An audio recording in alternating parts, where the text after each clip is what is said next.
अस्सलाम वालेकुम, this is Ali from Ali Baba travel adviser. उम्मीद करता हूँ तमाम लोग खैर खैरियत से होंगे। आज की इस वीडियो में मैं आपको वो तमाम कंट्रीज की इंफॉर्मेशन दूंगा जिसकी वीज़ा रेशो पाकिस्तान में सबसे बेहतरीन आज की डेट के मुताबिक चल रही है।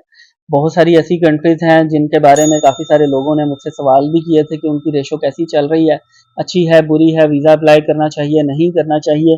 तो कुछ ऐसी कंट्रीज की मैं आपके सामने लिस्ट लेकर आया हूँ। टोटल आपके साथ मैं 5 कंट्रीज को शेयर करूंगा। 5 कंट्रीज ऐसी हैं जिनकी आज की डेट के मुताबिक पाकिस्तान में वीज़ा रेशो सबसे बेहतरीन है। आप बेहतरीन तरीके से इसका वीज़ा अप्लाई करें, चाहे आप ट्रैवल हिस्ट्री बनाना चाह रहे हैं, चाहे आप किसी अच्छे मुल्क में जाके घूमना फिरना चाह रहे हैं, आपको वीज़ा मिलने के चांसेस इसमें ज़्यादा होंगे और इवन फ्रेश पासपोर्ट पे भी लग सकता है आपका वीज़ा। वीडियो शुरू करते हैं। वो तमाम लोग जिन्होंने अभी तक चैनल सब्सक्राइब नहीं किया वो चैनल सब्सक्राइब कर लें। जो इस टाइम पे हमारे पास नंबर 5 पे हमारी कंट्री है जो कि सबसे ज़्यादा वीज़ा पाकिस्तान में पाकिस्तानियों को देती है और अब फ्रेश पासपोर्ट पे दे रही है, वो है साउथ अफ्रीका। तमाम ट्रैवल हिस्ट्री लवर्स जो कि ट्रैवल हिस्ट्री बनाना चाह रहे हैं उनके लिए गोल्डन चांस है। फ्रेश पासपोर्ट पे साउथ अफ्रीका का वीज़ा अप्लाई करें, आपको वीज़ा मिलने के चांसेस बहुत अच्छे होंगे। इसमें अब थोड़ी सी चेंजिंग्स आई हैं। चेंजिंग्स क्या है कि पहले तकरीबन हर बंदे को इंटरव्यू के लिए बुला लिया जाता था, लेकिन अब हर बंदे को इंटरव्यू के लिए नहीं बुलाया जा रहा। आपके पास अगर एक तरीके से चली हुई बैंक स्टेटमेंट है जिसका बैलेंस कभी नील पे नहीं आया, जीरो पे नहीं आया और आपने उसको तरीके से मेंटेन किया हुआ है, तो आप एलिजिबल होंगे ये आप अप्लाई करने के लिए। आप वीज़ा अप्लाई करें, 3 महीने की स्टेटमेंट इसमें लगेगी। बैलेंस तकरीबन आपका 20 लाख के आसपास होना चाहिए, 15 से ऊपर ऊपर होना चाहिए, 20 के आसपास होना चाहिए। चाहे एक स्टेटमेंट है चाहे 2 स्टेटमेंट्स हैं, आप लगा सकते हैं और आपको वीज़ा मिलने के जो चांसेस हैं वो इसके अंदर बहुत ज़्यादा ब्राइट हैं। लेकिन एक चीज़ का और ख्याल रखना है कि आपका जो एनटीएन है वो कम से कम 10 महीने से 1 साल तक पुराना होना चाहिए। बिल्कुल नया एनटीएन बना के साउथ अफ्रीका का वीज़ा मत अप्लाई करें, आप जो है वो फंस जाएंगे, वीज़ा आपका जो है वो रिफ्यूज़ हो जाएगा। और एक और चीज़ की पूरी कोशिश करें कि आपके पास चैम्बर ऑफ कॉमर्स की मेंबरशिप होना ज़रूरी है। अब मैंडेटरी है नहीं, लेकिन आप अगर लगा देंगे तो आपका बिजनेस प्रूफ हो जाएगा साउथ अफ्रीका के लिए और आपको वीज़ा मिलने में बहुत हद तक आसानी होगी और आपको फ्रेश पासपोर्ट में मिल जाएगा। दूसरे नंबर पे जो आज हमारी कंट्री है वो है मोरक्को। मोरक्को जिसके बारे में ये ख्याल किया जाता था कि जी ये जब तक किसी का शेंजन वीज़ा ना लगा हुआ हो, जब तक किसी का यूके का वीज़ा ना लगा हुआ हो, या किसी का कोई बड़ा वीज़ा अमेरिका का, कनाडा का, ऑस्ट्रेलिया, न्यूजीलैंड या इवन जापान वगैरह का ना लगा हुआ हो, तो तब तक आपको मोरक्को वीज़ा नहीं देता। ऐसा बिल्कुल नहीं रहा। पहले शायद थोड़ी सी सख्ती थी लेकिन अब बिल्कुल भी नहीं है। फ्रेश पासपोर्ट में मोरक्को के वीज़ा जो हैं वो इशू हो रहे हैं। बहुत सारे लोगों ने फ्रेश पासपोर्ट पे मोरक्को के वीज़ास लिए हैं। मोरक्को के वीज़ा अप्लाई करने के लिए जो सबसे एक अहम चीज़ है वो है बर्थ सर्टिफिकेट। बर्थ सर्टिफिकेट आपका होना ज़रूरी है, हालांकि होना नहीं चाहिए। जब एक बंदे का आप पासपोर्ट बना हुआ है, आईडी कार्ड बना हुआ है, एफआरसी बना हुआ है, सारी चीज़ें बनी हुई हैं, पाकिस्तानी नेशनल है, इस हैसियत से उसका ज़ाहिरी बात है वो पैदा हुआ तो उसका बर्थ सर्टिफिकेट बनाना, ये इस डॉक्यूमेंट की मुझे लॉजिक समझ में नहीं आती कि मोरक्को एम्बेसी क्यों इस तरह से करती है। बहरहाल आप जो है वो अगर इसका वीज़ा अप्लाई करेंगे फ्रेश पासपोर्ट पे, इसमें आप 6 महीने की स्टेटमेंट लगाएं। आपके अकाउंट का बैलेंस बिल्कुल उसी तरह से जिस तरह से साउथ अफ्रीका का आपने मेंटेन किया हुआ था वही होना चाहिए। बिजनेस भी आपका 1 साल पुराना होना चाहिए। 1 साल पुराना आपका बिजनेस होगा, आपके सारे मामला जो हैं वो बिल्कुल बेहतरीन होंगे, आपको वीज़ा मिलने के चांसेस बहुत होंगे। और इसकी सबसे अच्छी चीज़ क्या है मोरक्को की, कि आपको सेम डे में जो है वो इसका जवाब दे देते हैं, सेम डे में ही बता देते हैं आपको वीज़ा देना है या नहीं देना है। दोनों सूरतों में आपको जो है वो ये कंफर्म कर देते हैं।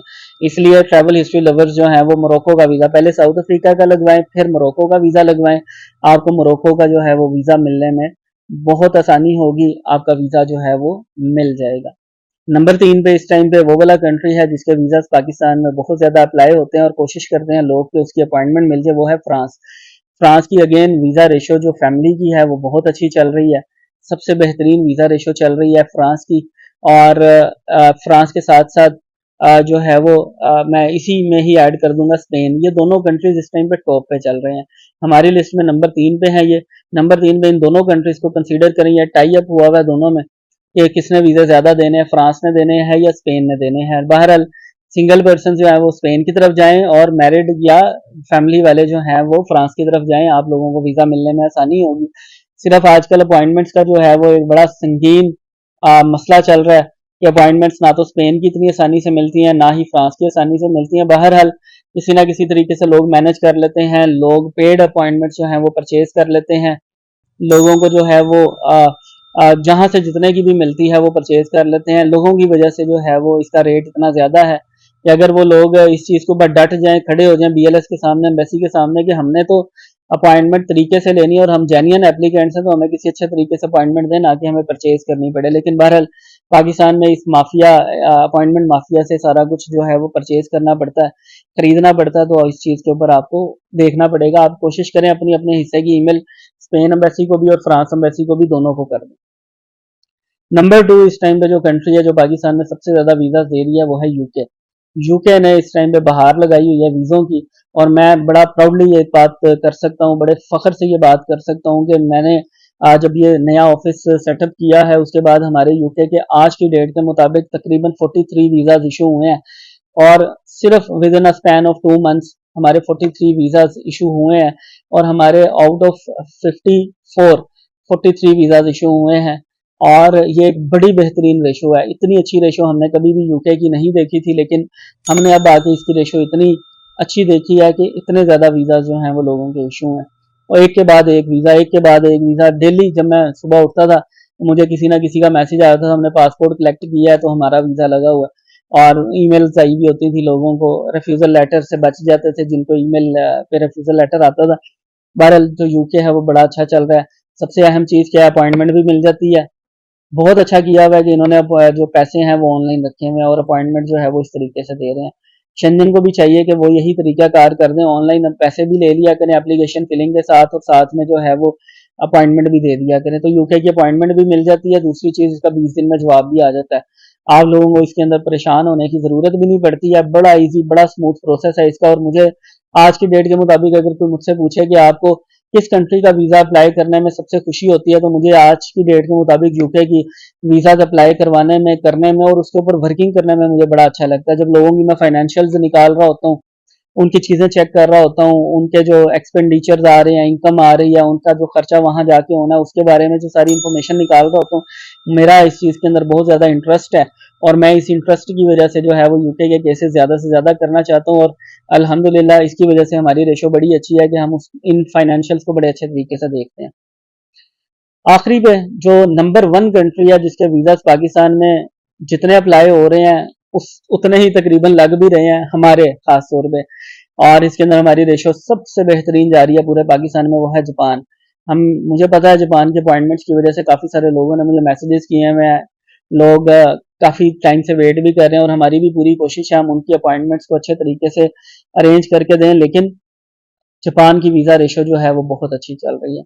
शुरू के हमने 9 वीज़े अप्लाई किए, 9 के 9 लग गए थे। 10वां वीज़ा जो गया था वो रिफ्यूज़ हुआ था, और हालांकि वो भी प्रोफाइल बड़ी अच्छी थी, लेकिन शायद उनका पहले कभी रिफ्यूज़ल भी था, इस वजह से उनका वीज़ा रिफ्यूज़ हुआ। अदरवाइज 9 आउट ऑफ 10 वीज़ा जो हैं वो लग जाना एक कंट्री के, जो कि एक टफ कंट्री है, वो एक इटसेल्फ एक अचीवमेंट है।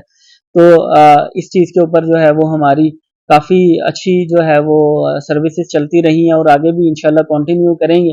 उसके बाद भी काफ़ी ज़्यादा वीज़ा जापान के इशू हुए। लिमिटेड अपॉइंटमेंट्स मिलने के बावजूद हमने बहुत ज़्यादा कामयाबियां समेटी हैं जापान की, और फ्रेश पासपोर्ट पे हमारे ऑलमोस्ट 60% वीज़ा इशू हुए हैं।